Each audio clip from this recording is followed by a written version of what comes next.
ठीक है, last lecture में हम लोगों ने dual nature of radiation and matter just start किए थे और उसमें मैंने आप लोगों को थोड़ा इंट्रोडक्शन दिया था, लास्ट का कुछ आधा घंटा था, उसमें मैंने आपको इंट्रोड्यूस करवाया था ड्यूअल नेचर, किस चीज का ड्यूअल नेचर हम लोग देखने वाले हैं। ठीक है, क्यों हम कह रहे हैं ड्यूअल नेचर, और ड्यूअल नेचर किन किन चीजों का देखेंगे, किसका किसका देखना है ड्यूअल नेचर, पहले रेडिएशन का फिर मैटर का। क्योंकि रेडिएशन का पहले इसलिए देख रहे हैं क्योंकि रेडिएशन अभी हम देखते हुए आए हैं वेव ऑप्टिक्स में, light is also radiation, radiation मतलब EM wave, light is also electromagnetic wave, है ना। सब कुछ लाइट को वेव, मैकेनिकल वेव मान के प्रूव हो रहा था, बट सिवाय पोलराइजेशन के। जब ईएम वेव माना तो पोलराइजेशन भी प्रूव हो रहा है और बाकी सब भी प्रूव हो रहा है। तो लाइट को क्या मानना बेटर है, लाइट क्या है, ईएम वेव है, और कैसी वेव है, ईएम वेव है। ठीक है, फिर कुछ वक्त ये 1801 की बात थी जब light as a wave establish हो गई। उसके कुछ टाइम बाद 1900s के अंदर, यानी स्टार्ट ऑफ 1900s में एक इफेक्ट लोगों ने देखा, उसका नाम था फोटो इलेक्ट्रिक इफेक्ट। और फोटो इलेक्ट्रिक इफेक्ट होने के लिए लाइट का क्या होना जरूरी था, पार्टिकल, और वो भी रियल था, वो भी हो रहा था। मतलब लाइट एक पार्टिकल है, तो लाइट को पार्टिकल मानेंगे तो फिर इंटरफेरेंस डिफ्रैक्शन नहीं एक्सप्लेन कर पाएंगे।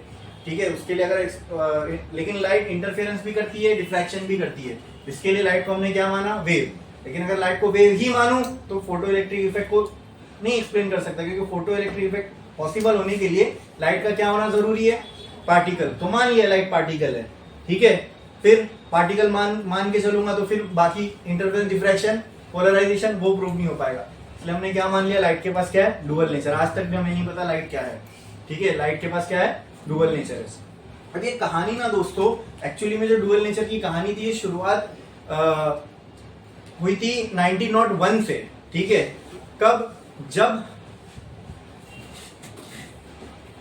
मैक्स प्लांक्स ने अपनी एक थियरी रखी। ठीक है, उस थियरी का नाम था क्वांटम थियरी। ठीक है, अब और वहीं से एक नई ब्रांच ऑफ फिजिक्स की शुरुआत हो गई, जिसको हम क्वांटम मैकेनिक्स या क्वांटम फिजिक्स भी बोलते हैं। ठीक है, अब पर्पस मैक्स प्लैंक का अलग था, कुछ क्वांटम थियरी को रखने के लिए मैक्स प्लैंक का जो पर्पस था वो अलग था। वो कुछ ये था, मैं ऐसी ब्रीफ में बता रहा हूँ, यहाँ पे हम लोग उसको पूरा इंट्रोड्यूस नहीं कर सकते। यहाँ पे intensity of black body radiation था। ठीक है, यहाँ पे लैम्बडा था, अगर आपको याद होगा ये हमने काइनेटिक थ्योरी ऑफ गैसेस में पढ़ा था, और कुछ ऐसा ग्राफ बन रहा था, हाँ, ब्लैक बॉडी रेडिएशन का। तो हमने देखा कि ये जो मैक्सिमम वेवलेंथ, जिस वेवलेंथ की मैक्सिमम रेडिएशन है वो टेम्परेचर के साथ, ये टेम्परेचर T1 था, ये टेम्परेचर T2 था, ये टेम्परेचर T3 था। तो मैक्सिमम नंबर ऑफ वेवलेंथ जिस भी रेडिएशन की होगी वो टेम्परेचर के साथ पीछे जाते जा रहा था। ठीक है, अब इसको एक्सप्लेन करना था, इसको एक्सप्लेन, यानी इससे पहले जब क्लासिकल फिजिक्स से जो है ना, ये ग्राफ कुछ ऐसा बनता था, ऐसे, यानी हमने जो अभी ग्राफ ऐसा देखा, ये क्लासिकल फिजिक्स से एक्सप्लेन हो ही नहीं सकता था। अब वो क्यों नहीं हो सकता था, वो सब अपने आप में एक अलग कहानी है, उसमें हमको घुसना नहीं है। बट मैक्स प्लांक्स ने ये कर दिया कि जैसे जैसे हम वेवलेंथ में, देखो जैसे जैसे पीछे जा रही है, ग्राफ इंफिनिटी को अप्रोच कर रहा था। वेवलेंथ में जैसे जैसे पीछे जाओगे, मतलब आप अल्ट्रावायलेट रीजन में एंटर करने जा रहे हो, विजिबल लाइट के पीछे जाओगे तो क्या रहेगा, अल्ट्रावायलेट, उसके पीछे एक्सरे, उसके पीछे गामा। ठीक है, तो ईएम वेव्स की ये स्पेक्ट्रम होता है। अगर विजिबल लाइट से मैं पीछे जाऊं तो अल्ट्रावायलेट रीजन में एंटर कर जाऊं, और हमने देखा कि ब्लैक बॉडी रेडिएशन जो है जब अल्ट्रावायलेट रीजन में एंटर करती है तो इंफिनिटी को अप्रोच करने लगते हैं उसकी इंटेंसिटी, जो कि ट्रू नहीं था, रियलिटी से ये मैच नहीं कर रहा था, बट हम इसको एक्सप्लेन नहीं कर सकते थे। ठीक है, और उसको एक्सप्लेन करने के लिए, इस चीज को एक्सप्लेन करने के लिए मैक्स प्लांक्स ने ये माना कि एनर्जी जो है जब रेडिएशन के फॉर्म में आती है, ठीक है, अब मान लो वेव के फॉर्म में अगर कोई चीज आ रही है तो ये कंटिन्यूअस होगी कि डिसकंटिन्यूअस होगी, ये बताओ। वेव कहीं से चलती हुई आ रही है तो ये कंटिन्यूअस चीज है कि डिसकंटिन्यूअस चीज है, कंटिन्यूअस चीज है। यानी जब आप वेव ऐसा कोई चीज को कंसिडर करते हो तो आपके दिमाग में, मैं अगर कंटिन्यूअस डिसकंटिन्यूअस बोलूं तो आइडिया ये बैठता है कि सर वेव जो है ये कंटिन्यूअस चीज जैसी है। ठीक है, पीछे से चलती हुई आ रही है, कहीं पे इसको ब्रेक नहीं मिला, अगर ब्रेक मिलता तो हो सकता है वो वेव रहती ही नहीं, बराबर। तो वेव जैसी कोई चीज अगर होगी तो वो कंटिन्यूअस होगी, क्या होगी? कंटिन्यूअस होगी। और अगर कोई चीज कंटिन्यूअस है तो अगर एनर्जी कंटिन्यूअस है तो उसकी वजह से ये जो ग्राफ है ये इंफिनिटी को अप्रोच कर रहा है। बट मैक्स प्लांक ने क्या किया, उसने एक अलग अप्रोच लिया। अलग अप्रोच क्या था? मैक्स प्लांक ने ये माना कि ईएम वेव जो होती हैं, माना तो उसने वेव ही, ठीक है, लाइट को और रेडिएशन को उसने वेव ही माना, लेकिन उसने अपने अजम्पशन में ये लिया कि ये जो वेव्स है, ये जो ईएम वेव्स है, ये कंटिन्यूअस ना होते हुए डिस्क्रीट पैकेट्स है। क्या है? डिस्क्रीट पैकेट्स का मतलब individual separate packets of energy. यानी अगर कहीं से मान लो लाइट आ रही है, लाइट आ रही है मतलब रेडिएशन आ रहा है, रेडिएशन आ रही है मतलब ईएम वेव्स आ रही है, तो कहीं से अगर ईएम वेव्स आ रही है यानी रेडिएशन अगर आ रहा है तो वो ऐसे ऐसे ना होते हुए, ये जो एक कंटिन्यूअस चीज हो गई, ठीक है। तो एनर्जी ईएम वेव्स अगर कहीं से आ रही है, मतलब मान लो अगर लाइट आ रही है तो क्या मैं बोल सकता हूं ऐसे ऐसे ऐसे ऐसे करके कोई चीज आ रही होगी वेव के फॉर्म में, और वेव्स अपने अंदर क्या कैरी करती है? वेव पढ़ते वक्त हमने एकदम सिंपल वे में इसको सोचा था, एनर्जी। वेव अपने अंदर क्या कैरी करती है? तो कहीं से वेव आ रही है, ईएम वेव आ रही है, मतलब ऐसे वेव के फॉर्म में क्या आ रही है? एनर्जी आ रही है। ये मैक्स प्लांक के पहले लोगों की सोच थी। प्लांक ने क्या कहा कि उसने ये कहा कि अज्यूम करते हैं कि ये जो वेव है, ईएम वेव है, ये वेव ना होते हुए एनर्जी के पैकेट से, क्या है, अगर कहीं से वेव आ रही है तो इसके फॉर्म में क्या आ रही है? एनर्जी। क्या आ रही है? और हमको मालूम है वेव्स के फॉर्म में एनर्जी कैसे ट्रेवल करती है? मीडियम के पार्टिकल्स को ऑक्सीलेट करवा के। और ईएम वेव में यही ऑक्सीलेशन किसका होता है? इलेक्ट्रिक फील्ड और मैग्नेटिक फील्ड का, ठीक है। और इनको ऑक्सीलेट करवाते हुए वेव्स आगे बढ़ती हैं, ये मानना था लोगों का। और प्लांक ने क्या किया? नहीं, ऐसा नहीं है। ईएम वेव में जो एनर्जी आ रही है वो कंटिन्यूअस नहीं है, ये उसने कंसीडर किया, ठीक है। तो कंटिन्यूअस नहीं है तो क्या है? कंटिन्यूअस का ऑपोजिट डिसकंटिन्यूअस। और डिसकंटिन्यूअस का एक फैंसी वर्ड है डिस्क्रीट, ठीक है। डिसकंटिन्यूअस का मतलब क्या? अकॉर्डिंग टू प्लांक ये एनर्जी ऐसे कंटिन्यूअस नहीं है। ये अगर वेव है तो ये टुकड़ों में बटी है, ये ऐसा, और हर टुकड़ा एक पर्टिकुलर अमाउंट ऑफ एनर्जी लिए हुए। तो क्या ये एक एनर्जी का पैकेट हो गया अपने आप में? अरे बोलो, समझ में आ रहा है कि नहीं? अब क्या ये कंटिन्यूअस रहा? देखो ना, इसको यहां से तोड़ो, यहां से तोड़ो, यहां से तोड़ो, तो ये एक टुकड़ा, ये एक टुकड़ा, ये एक टुकड़ा, ये एक टुकड़ा, ठीक है। ये बस उसने कंसीडर किया अपनी थियरी को एक्सप्लेन करने के लिए, क्या कि एनर्जी कंटिन्यूअस वेव ना होते हुए क्या है? एनर्जी तो है, वेव्स के अंदर एनर्जी तो है, लेकिन वो कंटिन्यूअस नहीं है। क्या है? एनर्जी। हाँ, डिस्क्रीट पैकेट से मतलब इंडिविजुअली सेपरेट सेपरेट पैकेट है, और उन पैकेट्स में क्या भरी हुई है? एनर्जी। क्या भरी हुई है?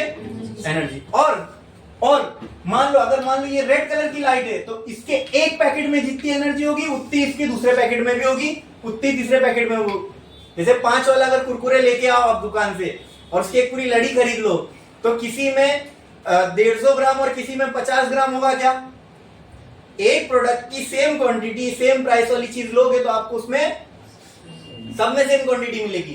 क्या इसी को क्वांटाइजेशन नहीं बोलते? When something is available in fixed amount, क्या इसी को क्वांटाइजेशन नहीं बोलते? तो प्लैंक्स ने क्या कहा? प्लैंक्स ने यही कहा कि रेडिएशन जो है ये कंटिन्यूअस फॉर्म में एनर्जी को ना एमिट करते हुए क्या करती है? पैकेट्स के फॉर्म में एनर्जी को लेके चलती है। जैसे यहां पे आपको दिख रहा है, यहां पे जैसे मैंने बताया था, यहां अगर एक ईएम वेव है, ये कहीं से कहीं पे जा रही है तो ऐसे कंटिन्यूअस वेव के फॉर्म में जा रही है। प्लांक ने क्या कहा कि ऐसा ना होते हुए एक्चुअल में क्या हो रहा होगा? बोलो, ये ईएम वेव्स अगर कहीं से कहीं जा रही है तो वो एनर्जी लेके जा रही होगी। हाँ, अकॉर्डिंग टू प्लैंक वो एनर्जी कंटिन्यूअस ना होते हुए क्या है? डिसकंटिन्यूअस। अच्छा, डिसकंटिन्यूअस मतलब ये ऐसे कंटिन्यूअस नहीं है, ऐसे ऐसे ऐसे ऐसे ऐसे, ठीक है। लेकिन इनमें भी क्या होगी? एनर्जी। लेकिन अब ये कंटिन्यूअस नहीं है, ठीक है। ये इसमें एक एनर्जी, इसमें एनर्जी, इसमें एनर्जी, इसमें एनर्जी, अभी सबके बाजू में मैंने गोला बना लिया तो आपको ऐसा नहीं लग रहा ये एनर्जी, ये एक एनर्जी का पैकेट, ये एक एनर्जी का पैकेट, ये एक एनर्जी का पैकेट। बोलो क्लियर है? These are individually separate packets of energy. बोलो क्लियर है? हाँ, इसी को कहते हैं वन क्वांटम। ठीक है, अगर आप गूगल पे जाके सर्च मारोगे what is quantum, quantum means individual separate quantity for a physical property like energy और charge.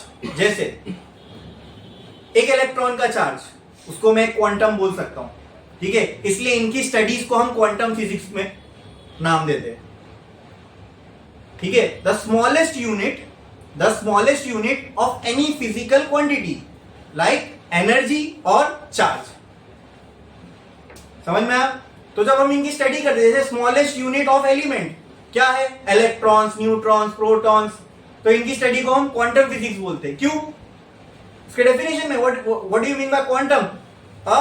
The smallest unit of any physical property such as energy और चार्ज।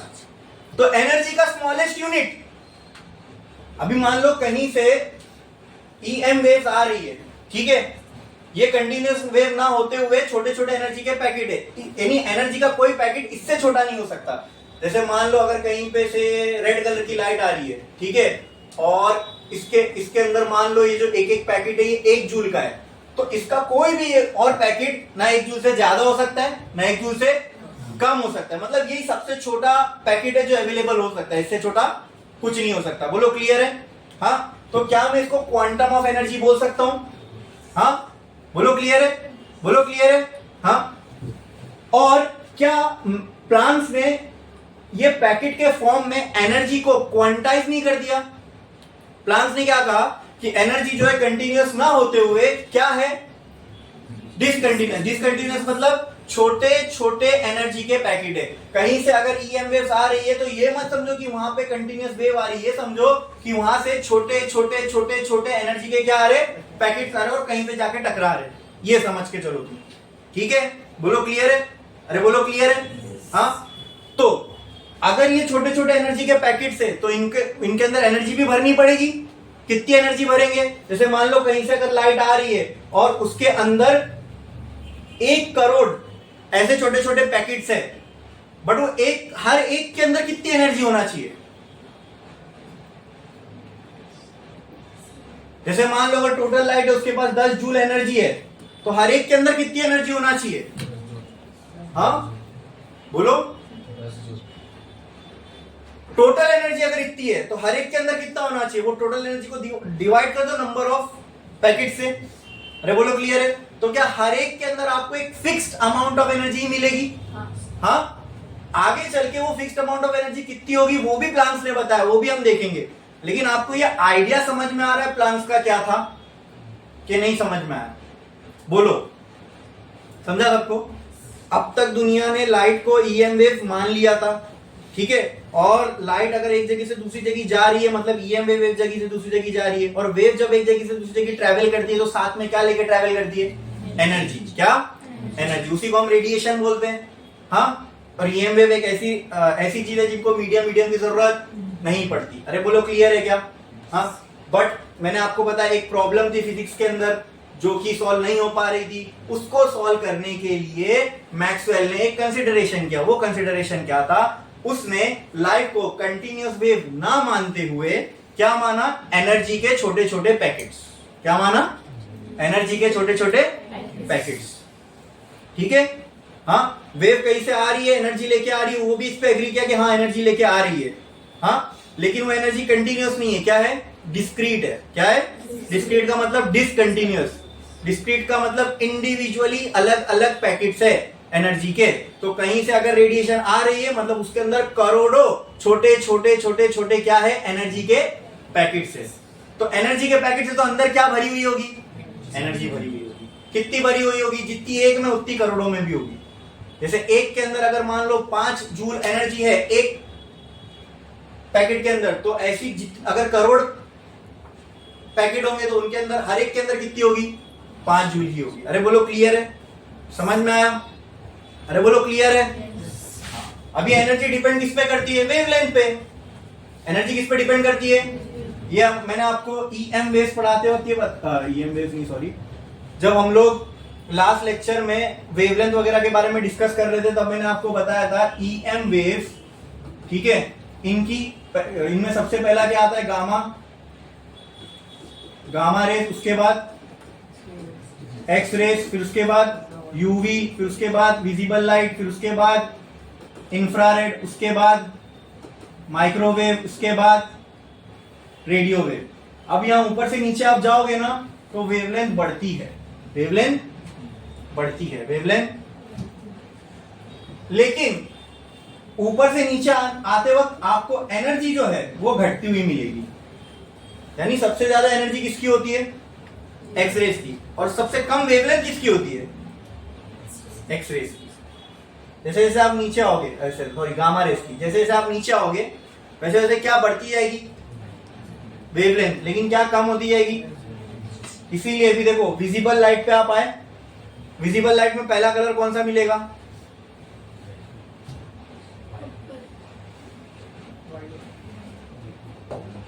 विजिबल लाइट में पहला कलर कौन सा मिलेगा आपको? वॉयलेट। फिर और मैंने क्या बताया, जैसे जैसे आप नीचे नीचे आओगे तो क्या बढ़ती जाएगी? वेवलेंथ। ये वेवलेंथ बढ़ती है और क्या घटती है? एनर्जी, ठीक है। वॉयलेट के ऊपर क्या होता है? चलो छोड़ो क्या होता है, छोड़ दो। वॉयलेट के ऊपर जो भी होगा उसके बारे में आपकी वेवलेंथ की क्या राय है? वेवलेंथ उसकी ज्यादा होगी कम होगी? ज्यादा होगी। यानी इसके ऊपर जो भी होगा उसकी वेवलेंथ ज्यादा होगी, बराबर? अरे बोलो क्लियर है? पक्का? ऊपर से नीचे आते टाइम वेवलेंथ क्या होती है? बढ़ती है। अरे बढ़ती है ना भाई, सबसे कम गामा की, सबसे ज्यादा रेडियो वेव की, ठीक है। तो इसके ऊपर से नीचे आने में वेवलेंथ बढ़ रही है, तो नीचे से ऊपर जा रहे हो आप तो वेवलेंथ क्या होगी? कम होगी, ठीक है। इसकी वेवलेंथ कम रहेगी, इसकी वेवलेंथ कम है तो इसकी एनर्जी क्या रहेगी? ज्यादा। क्या रहेगी? एनर्जी क्या है? वॉयलेट के पहले जो भी रहेगा उसकी एनर्जी क्या रहेगी? क्या रहेगी? इसलिए वो अल्ट्रा वॉयलेट है, समझे?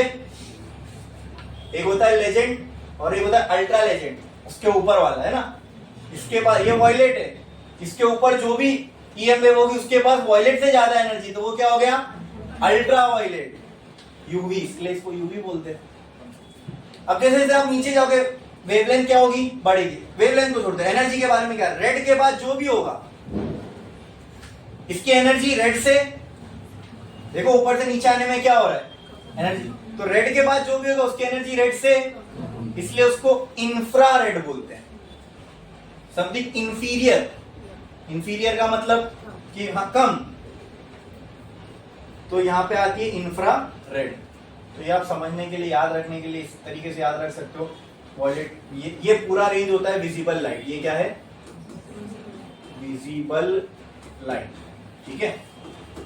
फिर इसके ऊपर होती है एक्स रेज, उसके ऊपर होती है गामा रेज, यहाँ एक्स रेज, यहाँ गामा रेज। इंफ्रारेड के बाद होती है माइक्रोवेव, उसके बाद रेडियो वेव, ठीक है। ये पूरा ईएम वेव का स्पेक्ट्रम है, इलेक्ट्रोमैग्नेटिक रेडिएशन इन्हीं को बोलते हैं, ठीक है। बस। अच्छा, इनकी कुछ वेवलेंथ की रेंज होती है, इनकी कुछ वेवलेंथ की रेंज होती है, इनकी कुछ वेवलेंथ की रेंज होती है, इनकी भी कुछ वेवलेंथ की रेंज होती है। जैसे इनकी होती है मान लो 400 से 700 नैनोमीटर।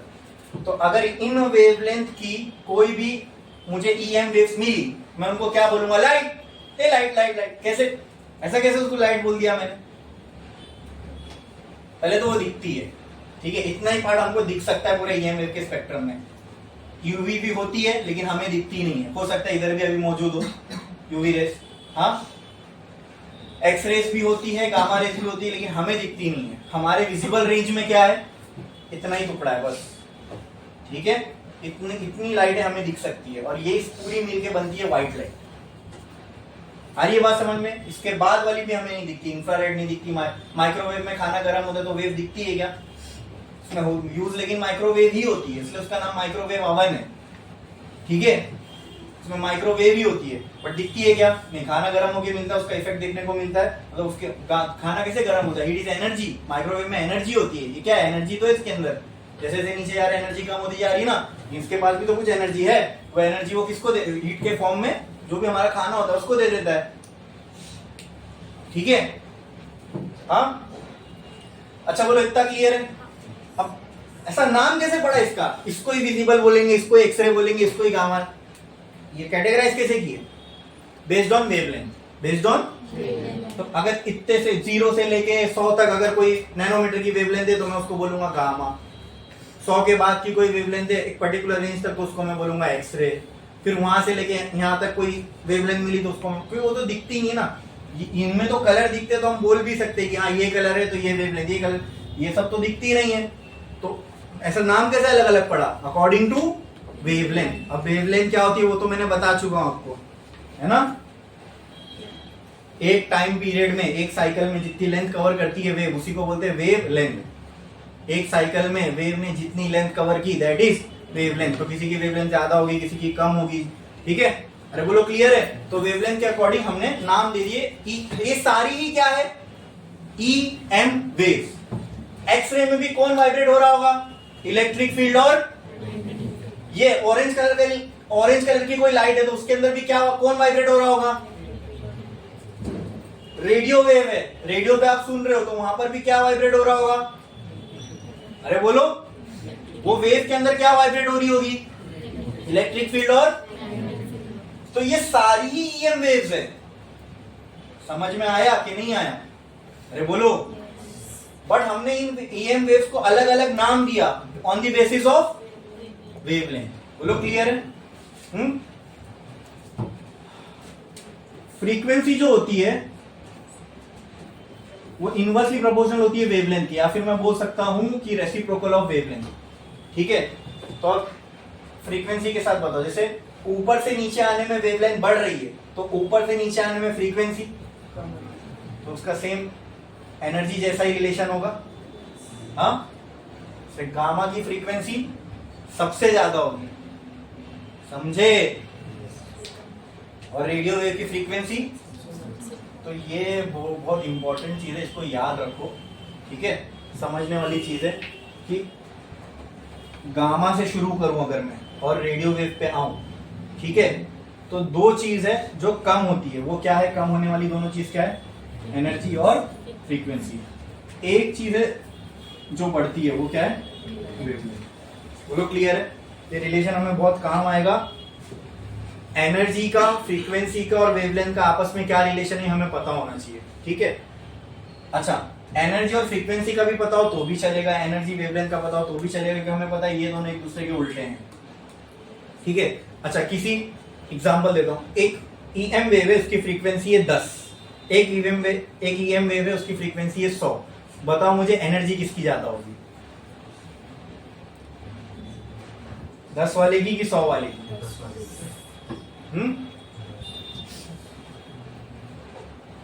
किसकी ज्यादा होगी? 10 वाले की।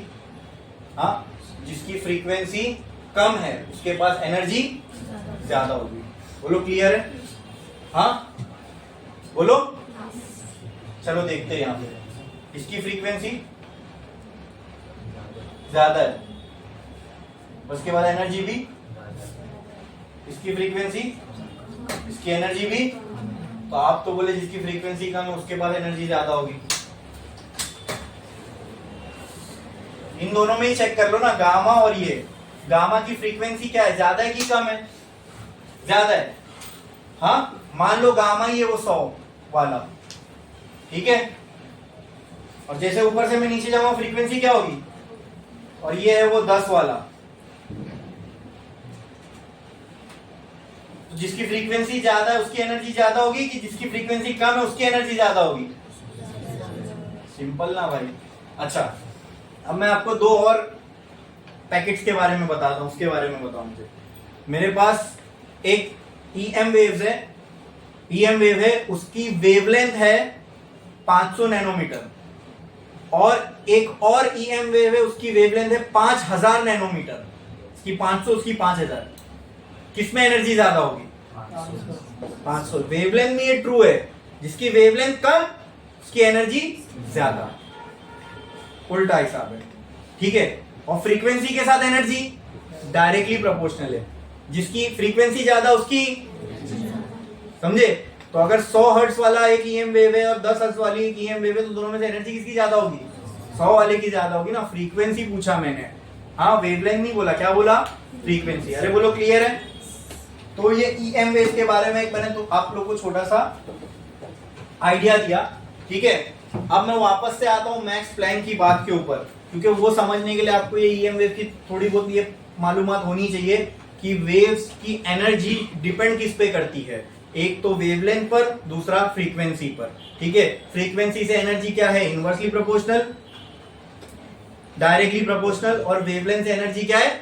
Inversely proportional. बोलो क्लियर है, समझ में आया। जिसकी वेवलेंथ कम उसकी एनर्जी ज्यादा, जिसकी वेवलेंथ ज्यादा उसकी एनर्जी, जिसकी फ्रीक्वेंसी कम उसकी एनर्जी, जिसकी फ्रीक्वेंसी ज्यादा उसकी एनर्जी ज्यादा। ये कंफ्यूजन नहीं होना चाहिए, एकदम क्लैरिटी के साथ। अच्छा ये बात हमें पहले से पता थी, क्योंकि ईएम वेव को तो हम वेव मानते हुए आए थे ना। बोलो क्लियर है। बाद में उसको पिक्चराइज करने का जो आइडिया है वो प्लांक्स ने कुछ अलग दिया, उसका मैंने आपको रीजन भी बताया क्या था। वो सब हमारे सिलेबस में नहीं है कि कैसे प्लांक्स ने ब्लैक बॉडी रेडिएशन को ये लाइट के पैकेट्स मान के एक्सप्लेन किया, ठीक है। लेकिन मैं बस एक रीजन बता रहा हूं, ये प्लांक्स की सोचने की वजह क्या थी? क्या वजह थी? ब्लैक बॉडी रेडिएशन को उसको एक्सप्लेन करना था। जैसे जैसे ब्लैक बॉडी रेडिएशन में हम यूवी रेंज में आ रहे थे, ग्राफ किसको अप्रोच कर रहा था? इंफिनिटी को। इसको फिजिक्स के टर्म में अल्ट्रा वायलेट कैटास्ट्रोफी भी बोलते हैं। बट वो उसको एक्सप्लेन करने के लिए प्लांक्स ने एक अलग अप्रोच लिया। वो अलग अप्रोच क्या था? उसने ईएम वेव को कंटिन्यूअस वेव मानने की बजाय क्या माना?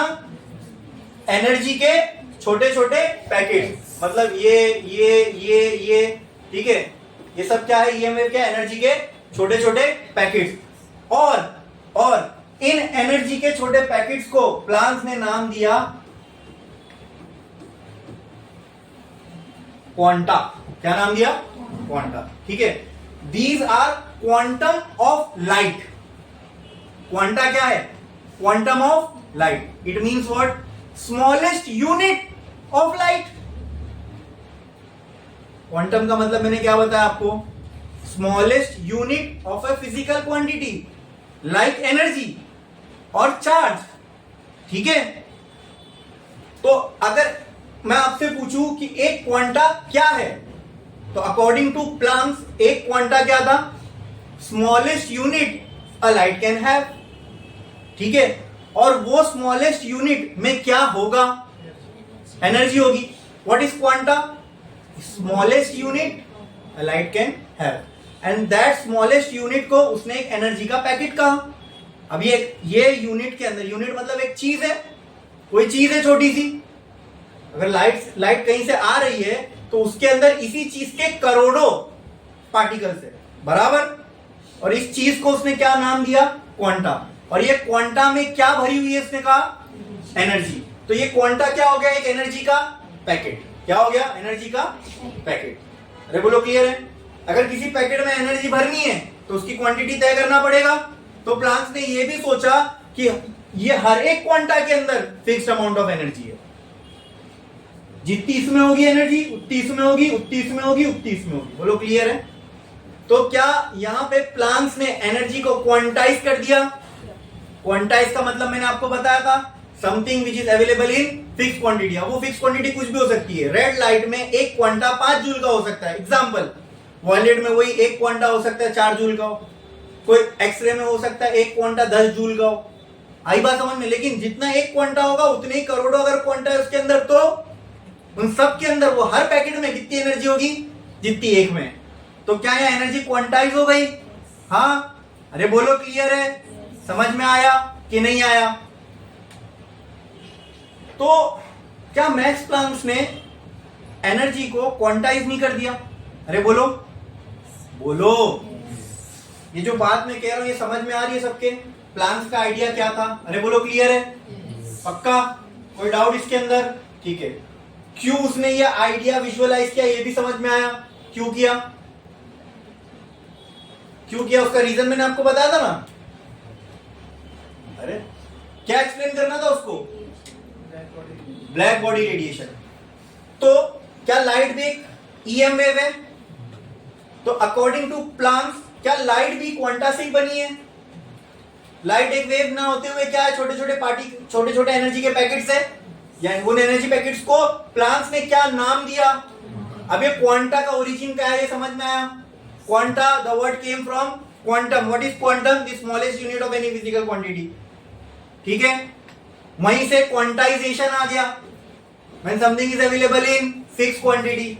अरे बोलो क्लियर है, समझ में आ रहा है कि नहीं आ रहा है? इतना क्लियर है? अब भाई ने तो अपने हिसाब से अपनी एक थियरी को एक्सप्लेन करने के लिए बात कह दी थी, लेकिन भाई को मालूम ही नहीं था वो यहां से एक नई फील्ड ऑफ फिजिक्स को जन्म दे रहे, which came to be known as quantum physics. और वो फिजिक्स रियलिटी के ज्यादा करीब है। ये 1901 में किसने दिया था? प्लांक्स ने। मैंने कहा ना 1900 तक आते आते फिजिक्स कंप्लीट साइंस मानी जाती थी। इवन किसी ने प्लांक्स को ये सजेस्ट भी किया था फिजिक्स को परस्यू मत करो। क्यों मत परस्यू करो? ये कंप्लीट साइंस है, इसके अंदर खोजने जैसा और कुछ बाकी नहीं रहा। ठीक है, और प्लांक्स ने जब ये आइडिया दिया, यहां से हमारी लाइट को लेके तो सोच बदली बदली, फिर इस सोच को लेके जब दूसरे लोग आगे बढ़े, मैटर को भी लेके सोच बदल गई। अब जब मैटर को लेके सोच बदल गई तो जितनी फिजिक्स हमने पढ़ी थी वो सब आगे कटघरे में खड़ी हो गई। अब वो सही है या नहीं? तो जो फिजिक्स कंप्लीट, जब कंप्लीट साइंस का मतलब क्या, हम ये मान रहे थे कि हमने समझ लिया जो कुछ है आसपास हमारे। फिजिक्स क्या है? The law of physical world, यही है ना फिजिक्स। तो कंप्लीट साइंस है फिजिक्स का मतलब क्या कि हमने समझ लिया हमारे आसपास जो कुछ है। और जब ये चीज प्लांक्स ने रखी, ठीक है, अच्छा प्लांक्स ने क्या ईएम वेव को, उसको ये कॉन्शियसली मालूम ही नहीं था कि वो कोई नई ब्रांच ऑफ फिजिक्स को जन्म दे रहा है। आई बात समझ में? प्लांक्स तो चुपचाप, उसको बस एक चीज एक्सप्लेन करनी थी, वो क्या, जो क्लासिकल फिजिक्स, पुरानी फिजिक्स एक्सप्लेन नहीं कर पा रही थी। वो क्या थी? वो अल्ट्रावायलेट कैटास्ट्रोफी, वो ग्राफ को ऐसा इन्फिनिट पे जाना। वो आई बात समझ में? उसको वो एक्सप्लेन करना था। तो वो एक्सप्लेन करने के लिए उसने ये आइडिया को डेवलप किया। ठीक है, लेकिन उसको मालूम ही नहीं था ये आइडिया आगे चल के पूरी फिजिक्स को चेंज करके रखने वाला है। ठीक है, फिर 1905 में आइंस्टाइन ने फोटो इलेक्ट्रिक इफेक्ट के लिए इसी थियरी को लेके आगे बढ़ाया, और आइंस्टाइन की थियरी में इसी क्वांटा का नाम पड़ गया फोटॉन। बोलो क्लियर है? बट इसकी शुरुआत कहां से हुई थी फोटॉन्स की? आज भी हम लाइट के इन पार्टिकल्स को फोटॉन ही बोलते हैं, लेकिन एक्चुअली में इस टर्म को कॉइन करने वाला पहला आदमी कौन था? मतलब लाइट को एक पैकेट की शक्ल में, फोटॉन भी क्या है? छोटे छोटे लाइट के पार्टिकल जिनके अंदर क्या है? एनर्जी है। तो क्या ये आइडिया सेम प्लैंक्स जैसा नहीं लग रहा कि छोटे छोटे पार्टिकल पैकेट जिनके अंदर एनर्जी है, जो कि उसने क्वांटा कहा था। बट उसका पर्पस ये नहीं था कि उसको लाइट को कुछ और एक्सप्लेन करना है। समझ में आया? उसका पर्पस लाइट को क्वांटा मानने का ये था कि उसको ब्लैक बॉडी रेडिएशन को एक्सप्लेन करना था। बट फोटो इलेक्ट्रिक इफेक्ट भी हो रहा था, और फोटो इलेक्ट्रिक एक्सप्लेन कोई कर नहीं पा रहा था इफेक्ट को। तो आइंस्टाइन ने लाइट को क्या मान लिया? पार्टिकल मान लिया, मतलब एनर्जी का पैकेट माना, और आइंस्टाइन ने अपनी थियरी में उन पैकेट्स को क्या नाम दिया? फोटॉन। अरे बोलो क्लियर है? समझ में आया? तो ये जो क्वांटा बोलो, फोटॉन बोलो, अब तो ये एक ही चीज है। अब आप लोगों को तो समझ में आ गया होगा। क्या ये सबके पास वही प्रॉपर्टीज होंगी जो लाइट के पास है?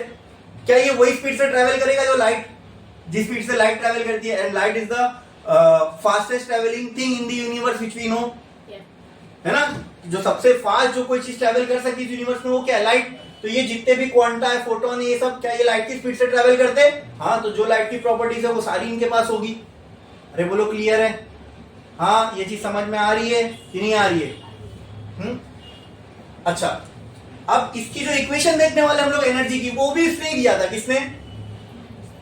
प्लांक्स ने। ठीक है, प्लांक्स ने क्या कहा कि ये जो ईएम वेव्स है, जो रेडिएशन है, इनकी जो एनर्जी होती है वो डायरेक्टली प्रोपोर्शनल होती है इनकी फ्रीक्वेंसी से। क्या ये अभी हमने भी नहीं सुना? यही तो अभी हमने थोड़े टाइम पहले समझा था। लेकिन इस आइडिया को कॉइन करने वाला कौन था? Max Planck. मैक्स प्लैंक ने क्या कहा कि energy of any EM waves is directly proportional to its frequency. अब ये प्रोपोर्शनलिटी साइन हटाने के लिए क्या लाना पड़ेगा, और वहां पे इंट्रोड्यूस हुआ प्लैंक्स कांस्टेंट एच। ठीक है, ये एच बहुत ही फेमस कांस्टेंट है फिजिक्स का। ठीक है, तो प्लैंक्स कांस्टेंट बोलते कि वो प्लैंक्स नहीं निकाला इसके लिए। ठीक है, तो यहाँ पे इंट्रोड्यूस हुआ प्लैंक्स कांस्टेंट। अब क्या हमें एनर्जी की इक्वेशन मिल गई, एच न्यू। अब ये तो कांस्टेंट है 6.626 × 10⁻⁻23, और फ्रीक्वेंसी जो भी लाइट होगी उसकी फ्रीक्वेंसी यहाँ पे पुट कर देंगे। तो क्या मालूम पड़ेगा हमको, जैसे एग्जांपल, यस, अगर मान लो कोई लाइट है जिसकी फ्रीक्वेंसी 10 हर्ट्ज है, ठीक है, और मैं एग्जांपल ये समझने के लिए बोल रहा हूँ, मान लो एच की वैल्यू 100 है, तो ये 100 तो कभी चेंज होने वाला नहीं है। ठीक है, ये फ्रीक्वेंसी, जो लाइट चेंज करोगे फ्रीक्वेंसी चेंज होती जाएगी। तो यहां से आपको एनर्जी कितनी मिल गई, 100 × 10 कितनी हो गई, 1000 एनर्जी कितनी हो गई, 1000 जूल मान लो। ठीक है, अरे बोलो क्लियर है। इसका मतलब क्या, 1000 जूल का मतलब यानी ये जो भी लाइट है जिसकी फ्रीक्वेंसी 10 है, ठीक है, उसमें जो करोड़ों क्वांटा होंगे, उनमें से हर एक क्वांटा के पास 1000 जूल एनर्जी होगी। ये मैं समझने के लिए बोल रहा हूं, 1000 जूल बहुत होगी। बोलो क्लियर है, समझ में आ रहा है। हाँ, तो क्या एनर्जी की क्वांटिटी भी मिल गई हमें। अब हर एक पैकेट जो होगा एनर्जी का, हर एक क्वांटा जो होगा एनर्जी का, कि उसके पास इतनी एनर्जी होगी। अब आप फ्रीक्वेंसी चेंज कर दो लाइट की, ये इसको 1 कर दो, फ्रीक्वेंसी को 1 कर दो, तो अब एनर्जी के फॉर्मूले से क्या कितनी एनर्जी आएगी, 100 जूल। तो वो जो भी ईएम वेव होगी जिसकी फ्रीक्वेंसी 1 हर्ट्ज है, ठीक है, उसका हर एक पैकेट में कितनी एनर्जी भरी होगी, 100 जूल। अरे आ रही है बात समझ में। हाँ, क्लियर है, अरे बोलो क्लियर है, कोई डाउट है इसके अंदर किसी को। ठीक है, तो ये जो फॉर्मूला फॉर एनर्जी है, ये हमें किसकी एनर्जी दे रहा है, बोलो। यस, वो एक एक पैकेट में कितनी एनर्जी भरी हुई है। जैसे कुरकुरे के एक पैकेट में अगर 200 ग्राम चिप्स है, ठीक है, तो वो जो 200 ग्राम है एक पैकेट के अंदर, किसी ना किसी फॉर्मूले से आया होगा। तो अभी मैं क्या कह रहा हूं, प्लांट्स ने लाइट को क्या माना, छोटे छोटे एनर्जी के पैकेट। अब भाई एक्सप्लेन कर तू, उस पैकेट में कितनी एनर्जी है मैं कैसे पता करूं। तो उसके लिए प्लांट्स ने ये फॉर्मूला दिया, E = H न्यू, इतनी एनर्जी है। जो भी लाइट की फ्रीक्वेंसी है इस फॉर्मूले में पुट करो, उसके एक एक पैकेट में कितनी एनर्जी है फॉर्मूला तुम्हें निकाल के देगा। ये प्लांट्स ने कहा। बोलो क्लियर है, ये समझ में आई बात, क्या कोई डाउट है इसके अंदर किसी को। हाँ, और ये जो पूरी थियरी थी प्लांक्स की, इस थियरी का नाम पड़ा प्लैंक्स क्वांटम थियरी। आई बात समझ में, क्योंकि प्लांक्स ने लाइट को क्या माना, quantum particle. Quantum means smallest unit of any physical quantity. कि लाइट के अंदर अगर एनर्जी, रेडिएशन के अंदर एनर्जी है, तो उस एनर्जी को उसने क्या माना, छोटे छोटे छोटे छोटे पैकेट है। ठीक है, इन्हीं छोटे छोटे पैकेट को उसने नाम दिया क्वांटा। बोलो क्लियर है, समझ में आया।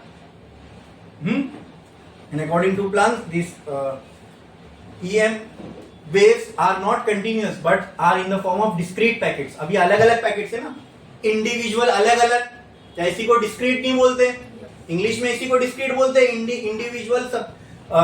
Individual separate packets are called discrete packets, आप बोल सकते हो उसको। अब ये कंटिन्यूअस नहीं है, ये डिसकंटिन्यूअस है। अरे बोलो क्लियर है, समझ में आया। और इस पूरी थियरी को प्लांक्स की क्या नाम दिया उसने, प्लांक्स क्वांटम थियरी। बोलो क्लियर। चलो इसके रिगार्डिंग कुछ पॉइंट्स है वो लिख लेते हैं। लिखो,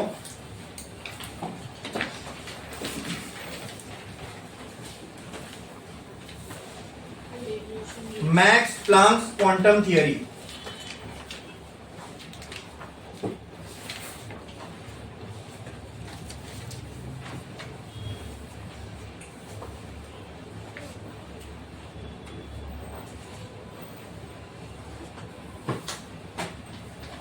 इसके पॉइंट्स बोल रहा हूँ, रीड करके लिखना।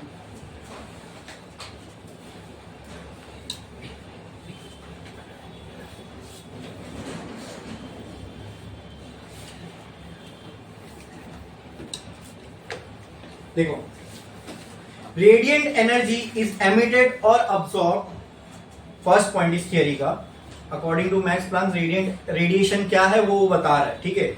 रेडिएंट एनर्जी इज एमिटेड और absorb, radiant energy is emitted और absorb discontinuously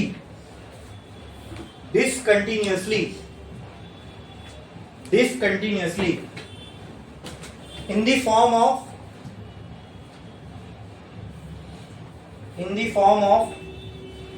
fixed amount of small energy packets,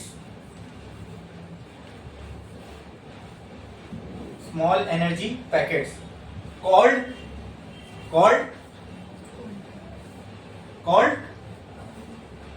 quanta, ठीक है। क्या जो अभी हमने समझा उसी को इंग्लिश में नहीं लिखा? हाँ, आप जोर से पढ़ो जो अभी हमने लिखा। रेडिएंट एनर्जी इज एमिटेड और एब्सॉर्ब दिस बस, रेडिएंट एनर्जी को क्या मैं रेडिएशन बोल सकता हूं? रेडिएंट एनर्जी का मतलब क्या भाई? रेडिएशन ही तो अपने अंदर एनर्जी लेके चलती है ना, तो उसी को हम यहाँ क्या कह रहे हैं? Radiant energy. अब थियरी क्या कह रही है? रेडिएंट एनर्जी, या फिर मैं बोल सकता हूँ रेडिएशन आर एमिटेड और अब्सॉर्ब। अब रेडिएशन के अंदर जो एनर्जी होती है, रेडिएशन ईएम वेव्स क्या है? रेडिएशन। ये रेडिएशन अपने अंदर क्या कैरी करती है? एनर्जी। उसी एनर्जी को क्या मैं रेडिएंट एनर्जी बोल सकता हूं? हाँ। अब ये जो एनर्जी है या तो कहीं से निकलेगी या तो कहीं पे जाएगी, तो वही लिखा हमने, रेडिएंट एनर्जी एमिटेड और अब्सॉर्ब। पढ़ो आगे। discontinuously in the form of fixed amount of small energy packets called quanta। अब ये जो रेडिएंट एनर्जी है, चाहे एमिट हो रही हो कहीं से, जैसे ये सोर्स है लाइट का, यहां से एक रेडिएंट एनर्जी एमिट हो रही है, हाँ, और हो सकता है ये बेंच पे जाके गिर रही तो वहां अब्सॉर्ब हो रही है, फॉर एग्जांपल, ठीक है। तो कहीं से भी रेडिएंट एनर्जी निकले या जाए, वो कैसी जाएगी? कंटिन्यूअस कि डिसकंटिन्यूअस? वही आगे लिखा गया है, रेडिएंट एनर्जी इज एमिटेड और अब्सॉर्ब डिसकंटिन्यूअसली, ठीक है, in the form of discontinuously in the form of fixed amount of energy. अभी डिसकंटिन्यूअस हो गई है, डिसकंटिन्यूअस है तो कैसी है डिसकंटिन्यूअस? फिक्स्ड अमाउंट में, in the form of small packets, and these small packets are called as quanta. ये सबसे पहला अजम्पशन था किसका?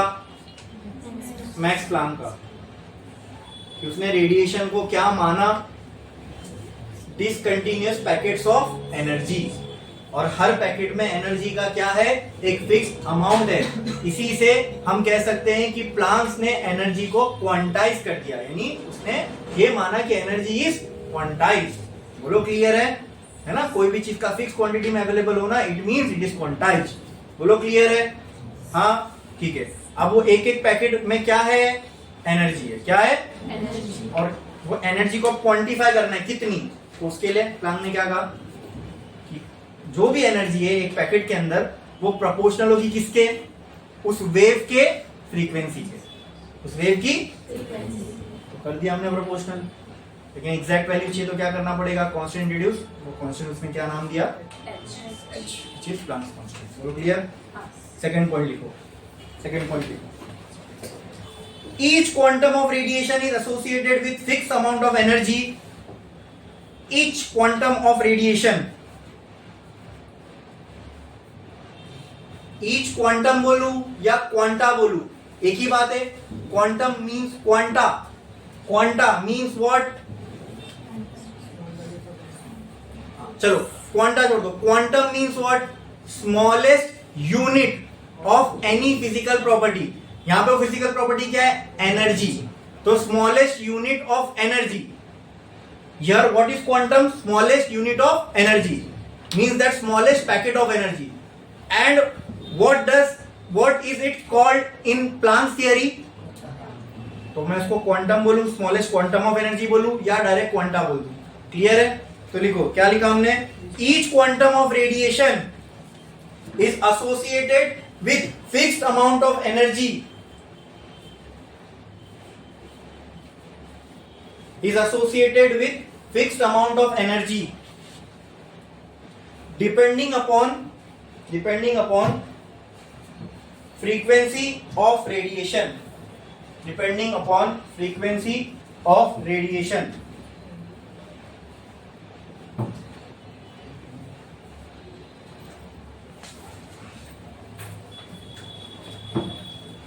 Next point.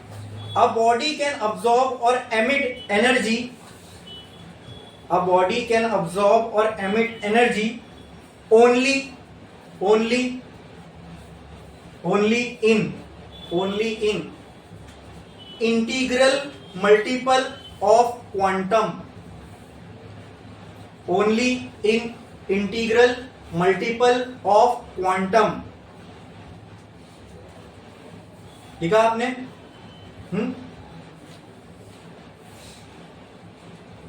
नेक्स्ट पॉइंट लिखो. The dual nature of EM radiation. The dual nature of EM radiation. EM radiation मतलब electromagnetic radiation.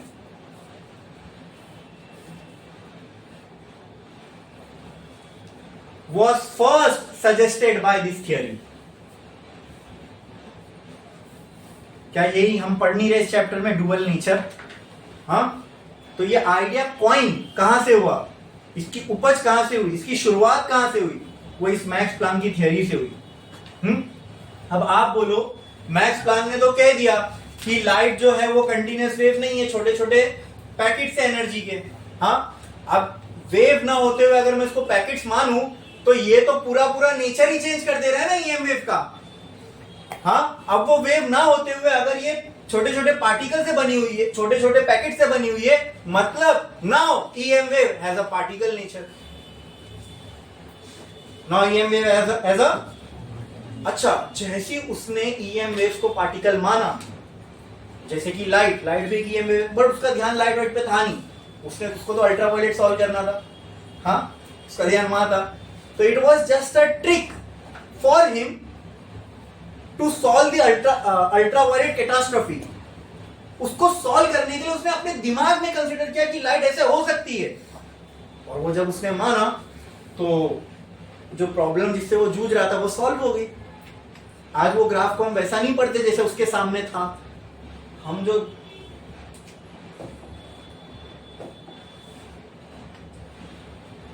Planck's के सामने जब ये ग्राफ आया था तो वो ऐसा था, हम उसको आज कैसा ऐसा पढ़ते हैं, दिख रहा है?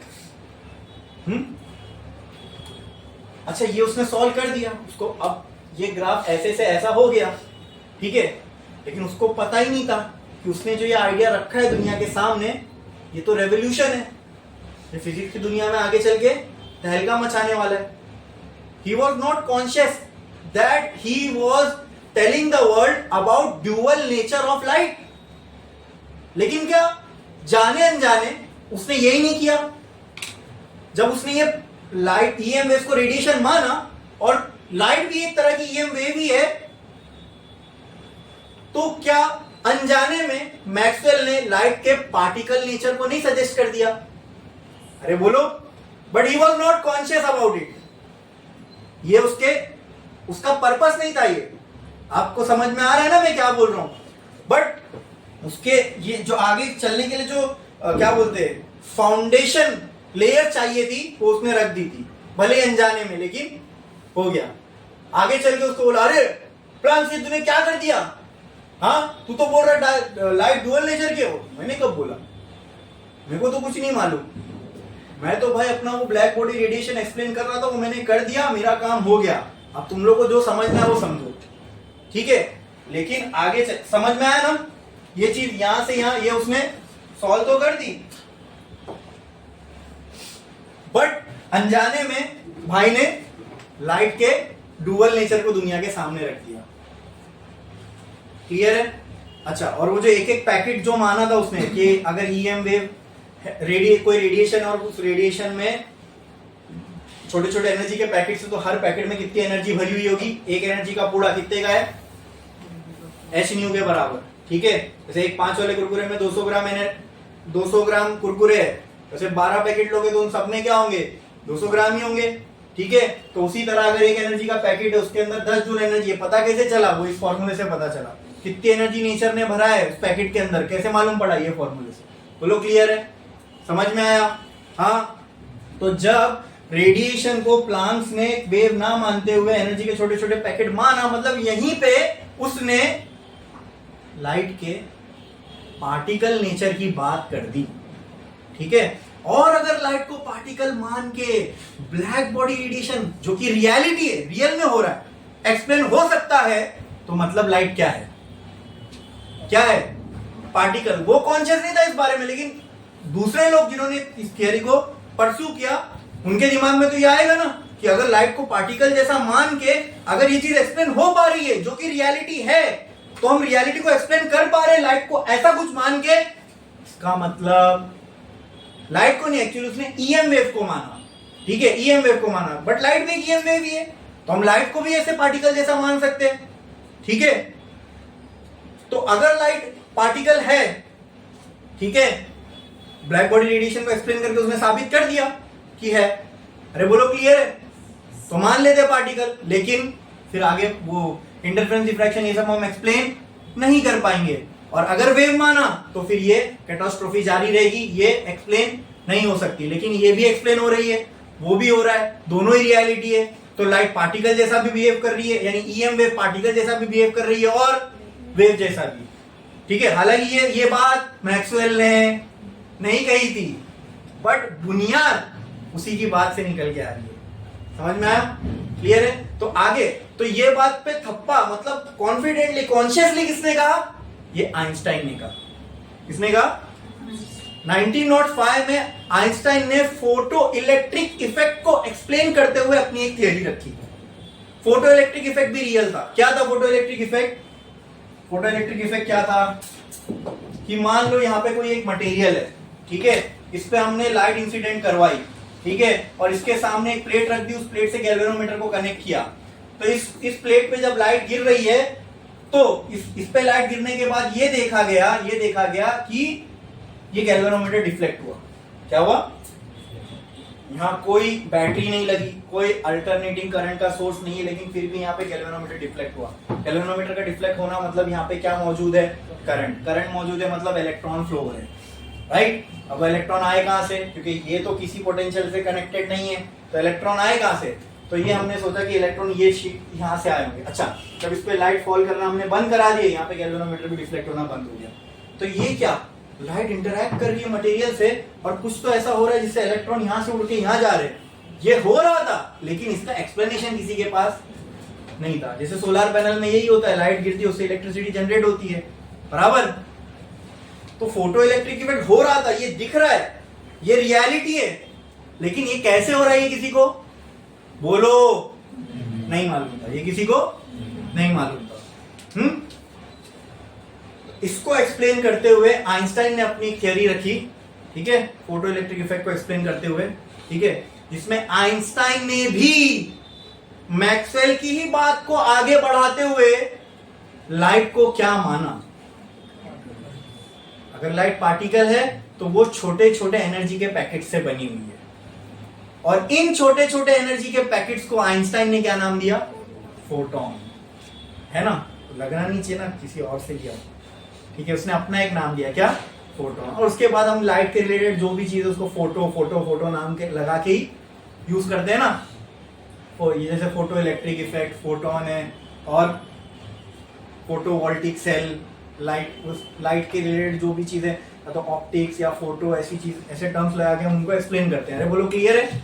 हाँ, तो आइंस्टाइन ने भी लाइट को क्या माना? पार्टिकल। कहां से आइडिया मिला उसको? मैक्सवेल की थ्योरी, ईएम वेव्स पार्टिकल हो सकती है, ये वहां पे उसने इस्टेब्लिश करके एक चीज को एक्सप्लेन कर चुका था।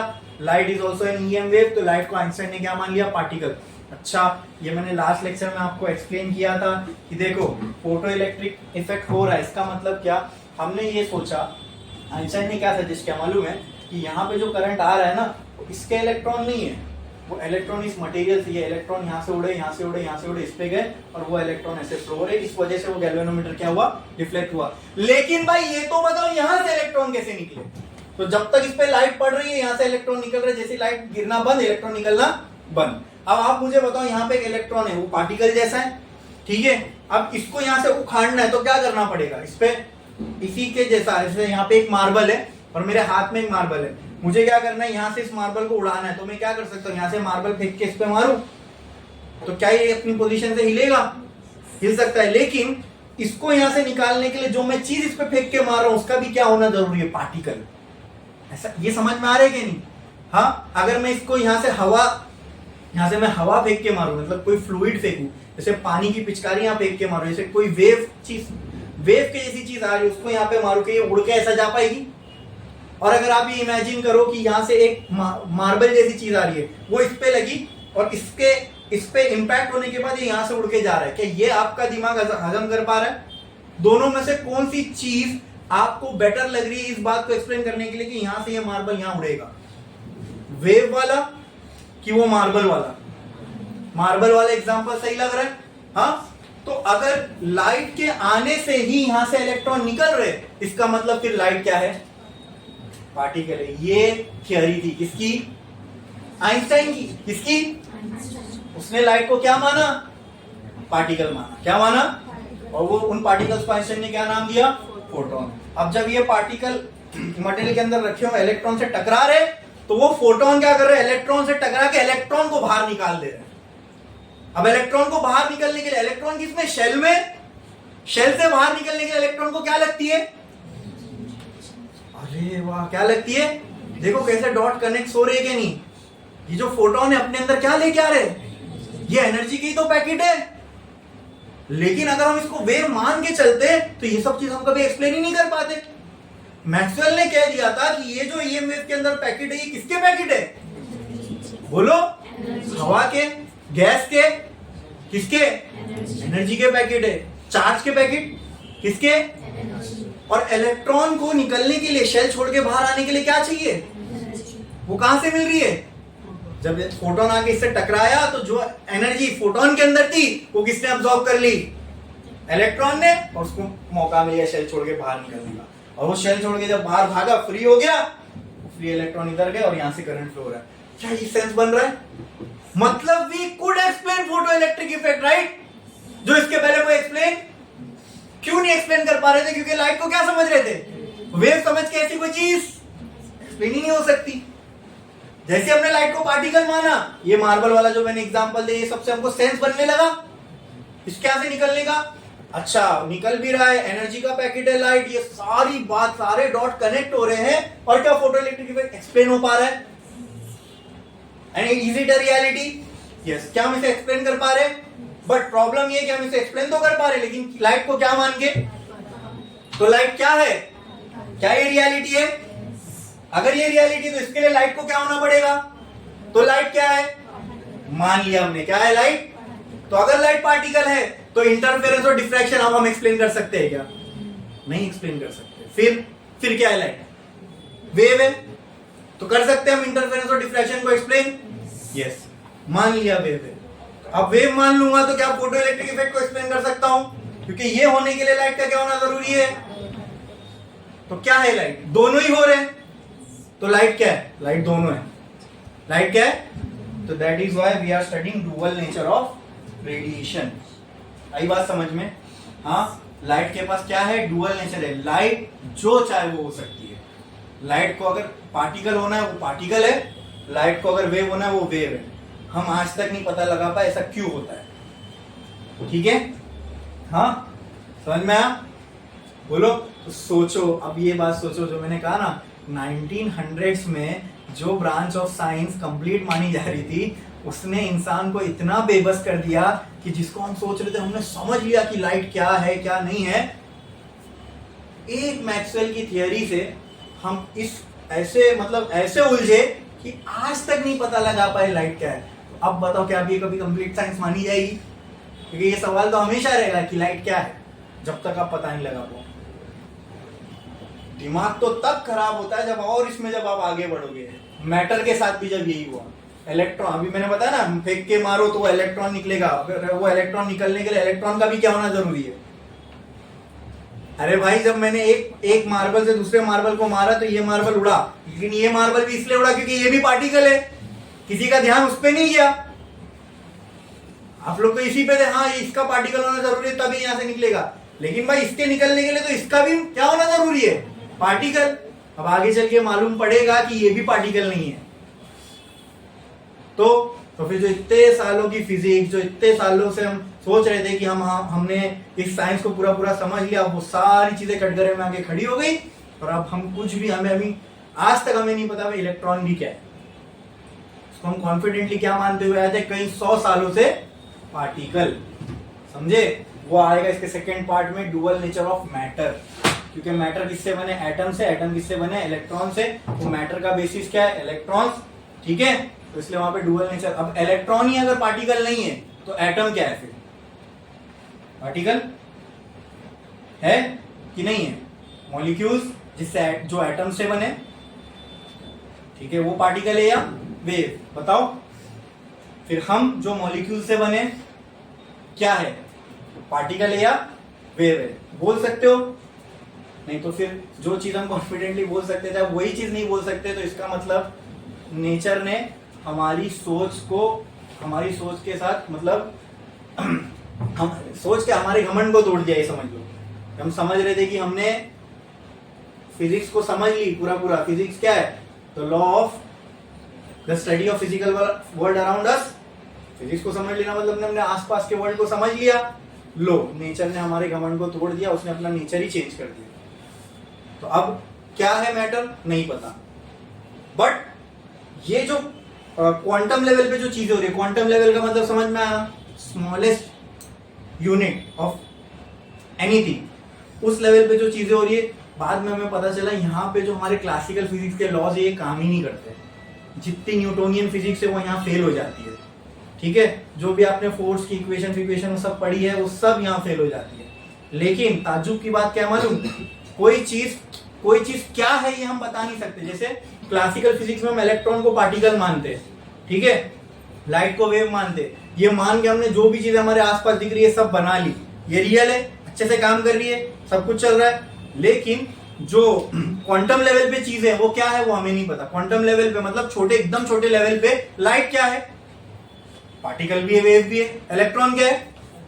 लेकिन ताज्जुब की बात है वो रियलिटी के ज्यादा करीब है। मतलब कोई चीज क्या है ये हमें नहीं पता लेकिन वो रियल है। ऐसा कैसा हो सकता है? मतलब मैं इसको, किसी चीज को देख रहा हूं और मैं बता भी नहीं पा रहा हूं कि ये क्या है, लेकिन वो रियल है।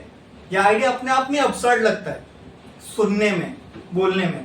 तो अच्छी बात यह है कि क्वांटम फिजिक्स को आज तक कोई समझ ही नहीं पाया,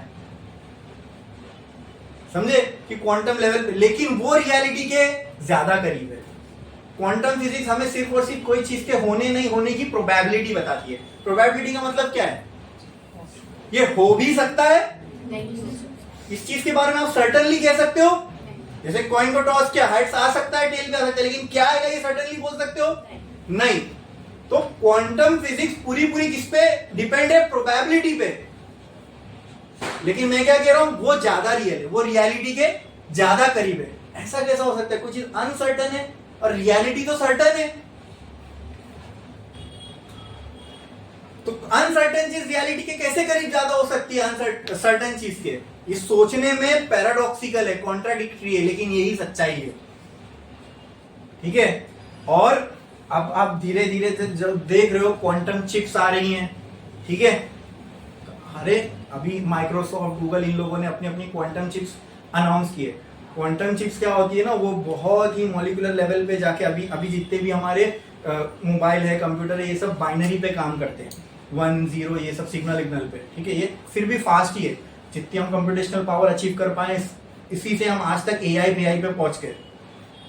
ठीक है, ये अब एआई का बूम आ रहा है, बहुत सारे टास्क जो ह्यूमन कर सकता था हम प्लेन इंग्लिश में बोल देंगे। तो आपको पता है, मैं थोड़े दिन पहले एक वीडियो देख रहा था, उसमें गूगल एआई स्टूडियो करके एक ऐप है गूगल का। एडोबी है ना, एडोबी नाम सुने हो? एडोबी का फोटोशॉप सुने हो? वो बहुत कॉम्प्लेक्स सॉफ्टवेयर है। मेरे को तो, मैंने कभी किसी को देखता हूँ उस पर काम करते, मेरे समझ में नहीं आता। वो एडोबी को ऑपरेट करने के लिए उसको सीखना बहुत जरूरी है। जब तक आप सीखोगे नहीं उसको, उसमें जैसे अभी नॉर्मली फोन ऑन के कैमरे में आप इजीली बैकग्राउंड रिमूव कर सकते हो या फिर लाइटनिंग वगैरह थोड़ी एडजस्ट फटाफट कर सकते हो। एडोबी में वही काम करने में आपको वो समझना पड़ेगा कि कौन सा ऑप्शन किधर है क्या है, ठीक है। तो गूगल एआई स्टूडियो में मैं देख रहा था कि अगर आपने उसको परमिशन दे दी अपनी स्क्रीन लाइव देखने की, तो वो क्या करेगा, आप अगर आप एडोबी का ऐप खोल के रखे हो, उसको आप मुंह से बोलो कि मेरे को ये करना है, वो आपको एक एक चीज बताएगा, ये ऑप्शन जाओ, ये खोलो, इसमें ये सेलेक्ट करो, इसमें ये वैल्यू डालो, ये करो। तो यहाँ वहां तो मेरे को ये समझ में साला इसने तो चीजों को सीखने की नीड ही खत्म कर दिया। अब अगर किसी को एक्सेल समझ या चलाना है, तो एक्सेल समझते हो ना, वो स्प्रेडशीट वगैरह होती है, तो उसको सीखना, उसके कितने कोर्स चलते हैं, टैली, एक्सेल, ये वो। कुछ नहीं आता आपको, आपने स्क्रीन खोली, उसको परमिशन दे दी, आपकी स्क्रीन को लाइव देंगे और मुंह से बोल रहे मेरे को ये करना है, कैसे करेंगे बताओ, तो वो आपको एक एक स्टेप पे गाइड करेगा। ऐसा इतना कॉम्प्लेक्स सॉफ्टवेयर, और वो आपको पूरा बता देगा ऐसे। तो ये जो कंप्यूटेशनल पावर है, हम किससे अचीव कर पाए अब तक भी, जो हमारे पास टेक्नोलॉजी है उससे। तो मैं आपको ये बताना चाह रहा हूँ, जो क्वांटम चिप्स है, ठीक है, उनकी कंप्यूटेशनल पावर इससे कई लाख गुना ज्यादा है, कई लाख गुना ज्यादा है। तो ऐसा कभी सोचते हो कि ये सब क्यों कर रहे हैं सर, मतलब इसके पीछे का इंसेंटिव क्या है, ये सब इंसान कर क्यों रहा है, ये एआई को जनरेट कर रहा है, क्वांटम चिप बना रहा है, क्यों? क्या आपको पता है? ये सब कुछ इसी मतलब इस सब्जेक्ट के अंदर आता है, फिजिक्स के, नेचर को समझने के लिए। अब और नेचर को कैसे ज्यादा अच्छे से समझ सकते हैं मालूम, हम लोग इसको सिमुलेट कर पाए। सिमुलेट का मतलब क्या, आप कंप्यूटर में क्या करो, जैसे अगर मुझे समझना है कि अगर मैं 10 बॉल एक साथ फेंकूंगा तो क्या होगा, तो मैं क्या करूंगा, एक सॉफ्टवेयर बनाया, उसमें मैंने 10 बॉल को एक साथ फेंके, वो जहां भी टकराएंगे मुझे पता चल जाएगा इन 10 के साथ क्या होने वाला है। हाँ, तो ऐसे हम नेचर को सिमुलेट करना अगर कर पाए ना कंप्यूटर में, तो हम बहुत सारे सीक्रेट्स नेचर के जान सकते हैं। लेकिन आपको पता वो करना कितना मुश्किल है। एक कॉफी के कप में जितने मॉलिक्यूल होते हैं ना, एक कॉफी के कप में जितने मॉलिक्यूल होते हैं, उनका बिहेवियर, यानी वो उस वक्त क्या कर रहे हैं।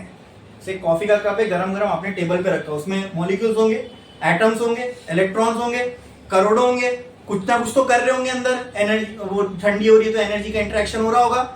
तो उसके अंदर जितने मॉलिक्यूल है वो जो कुछ कर रहे हैं, अगर मुझे पता करना है क्या कर रहे हैं, तो उसको अगर मैं कंप्यूटर में कॉफी का कप डालू, उसमें कॉफी के मॉलिक्यूल डालू, कंप्यूटर को बोलूं कि अब ये टाइम के साथ कैसे बिहेव करेंगे बताओ, बस वो कॉफी के कप में जितने मॉलिक्यूल है ना, उनका एनालिसिस, उनका बिहेवियर समझने के लिए ना, अभी अगर हम पूरे दुनिया की कंप्यूटेशनल पावर डाल देना कंप्यूटर में, तो भी नहीं पता लगा पाएंगे कि उतने से कप के अंदर जितने मॉलिक्यूल है वो क्या कैसे बिहेव कर रहे हैं।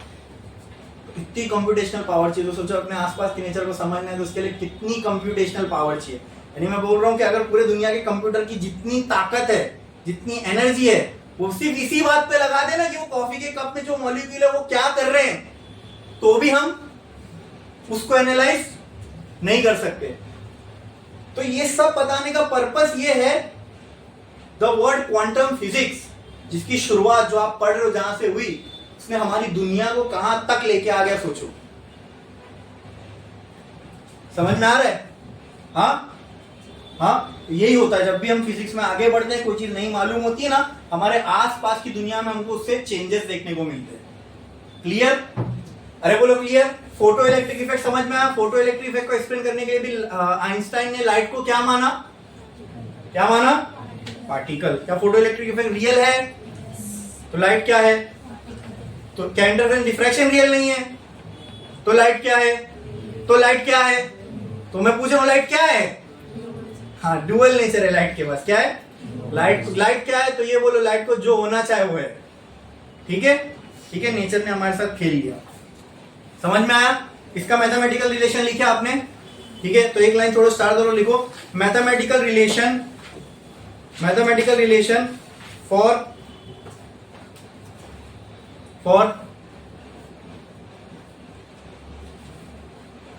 For Planck's quantum theory.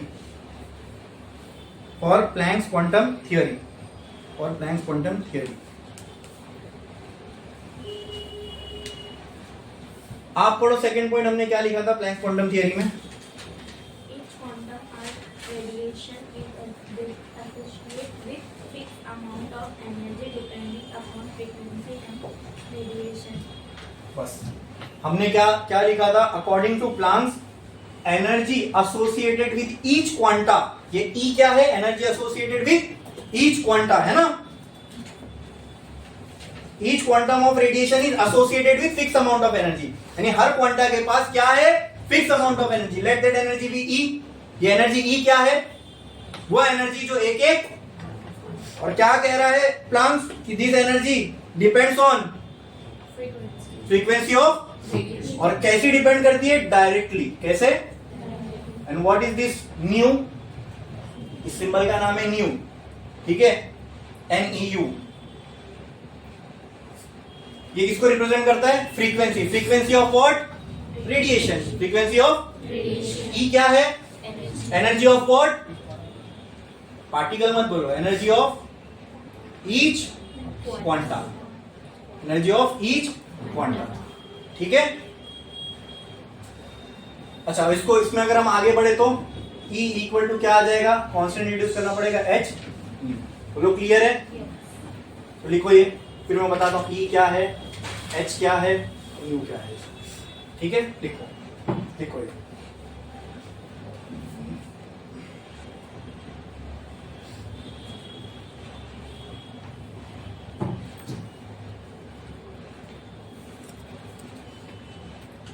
ठीक है, देखो ई क्या आगे लिखो, energy associated with each quanta, यानी एक क्वांटा के पास इतनी एनर्जी होगी, energy associated with each quanta, H क्या है, Planck's constant, PLANCKS, Planck's constant, और उसकी वैल्यू लिखो 6.36 इंटू 10⁻34 ब्रैकेट में, प्लांक्स कांस्टेंट है, इसकी वैल्यू 6.36 इंटू 10⁻34, ठीक है, and what is new, what is new, what is new, frequency.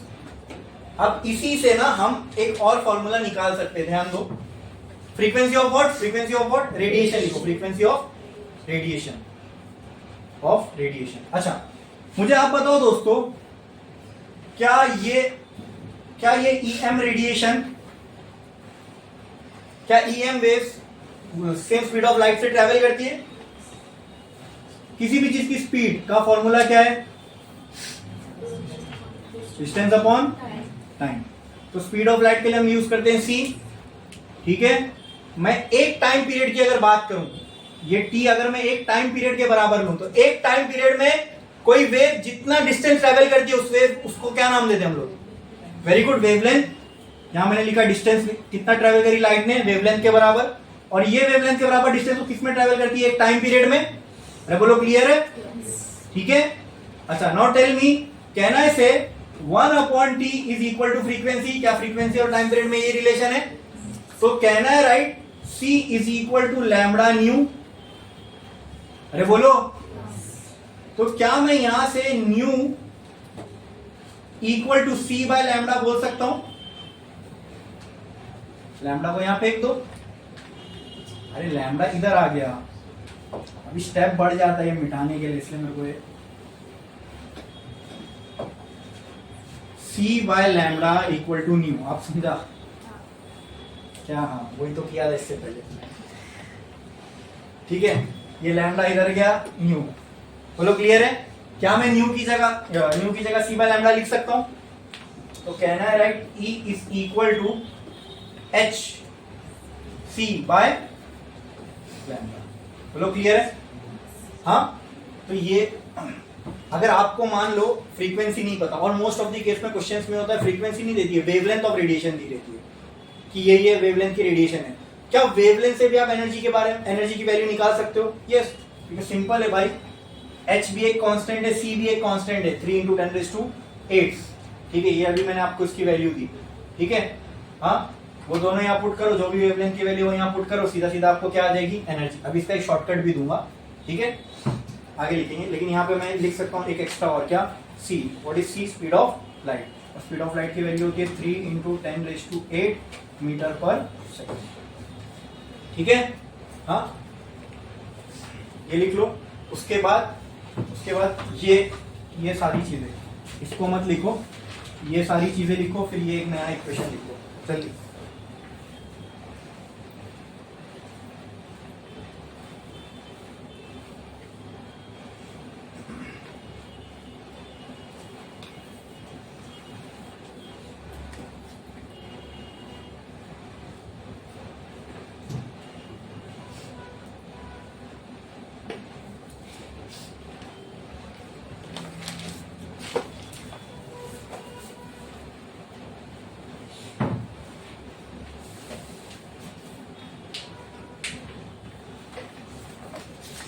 हो गया लिख के?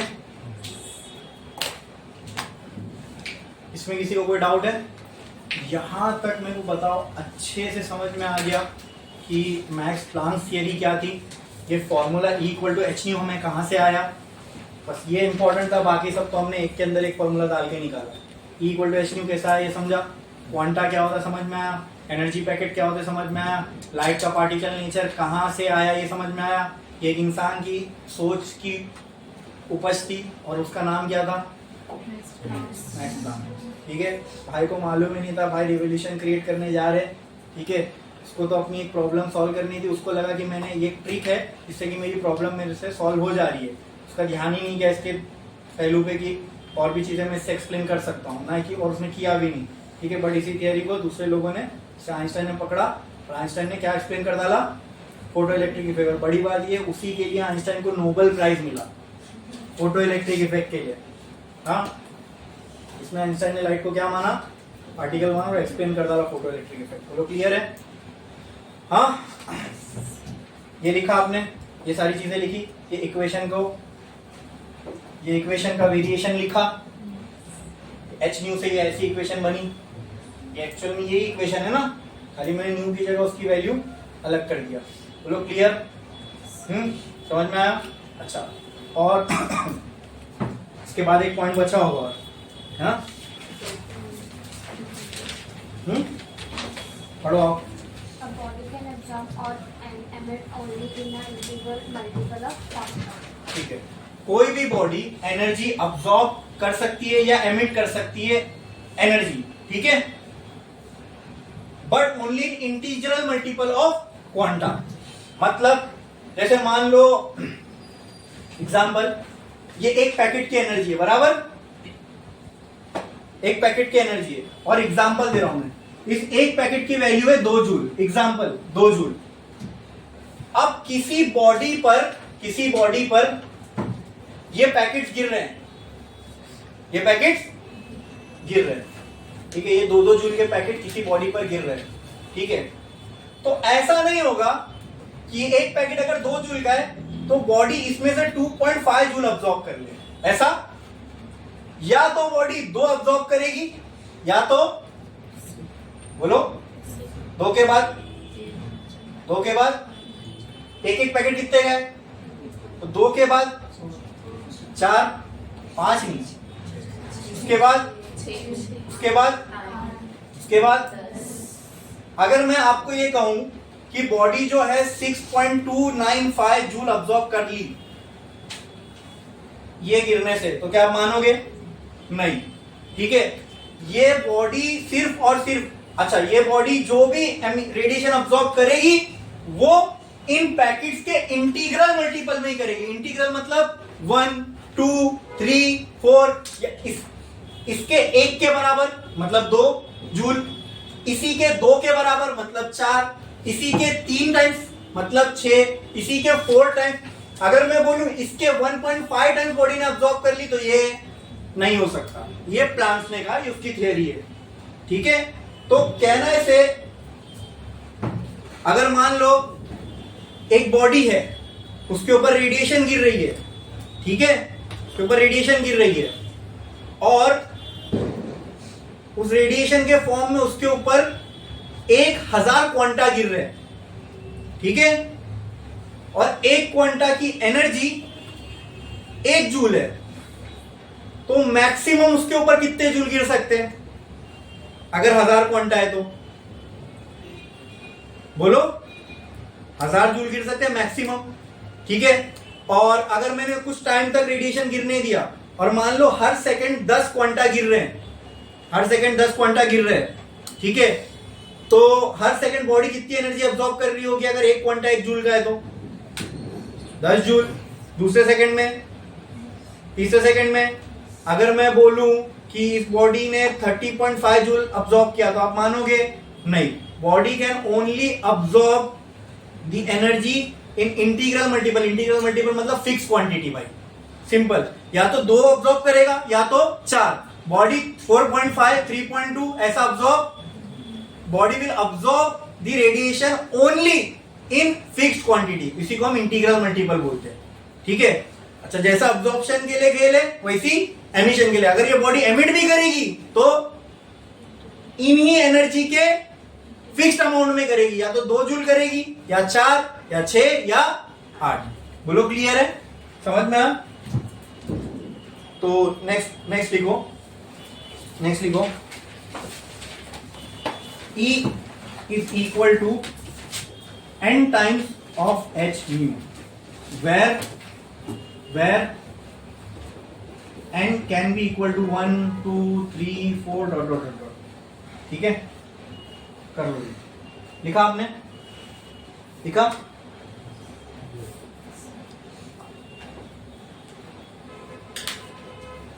ठीक है, यहां पे हमारी प्लैंक्स क्वांटम थियरी होती है खत्म। प्लैंक्स क्वांटम थियरी से हमें जो भी लेना था हमने ले लिया।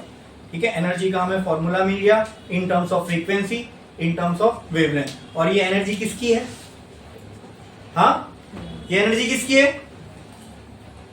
ये जो एनर्जी आई हमें किसकी है? एक क्वांटा की। अब कहीं से रेडिएशन आ रही तो उसमें एक क्वांटा तो होगा नहीं।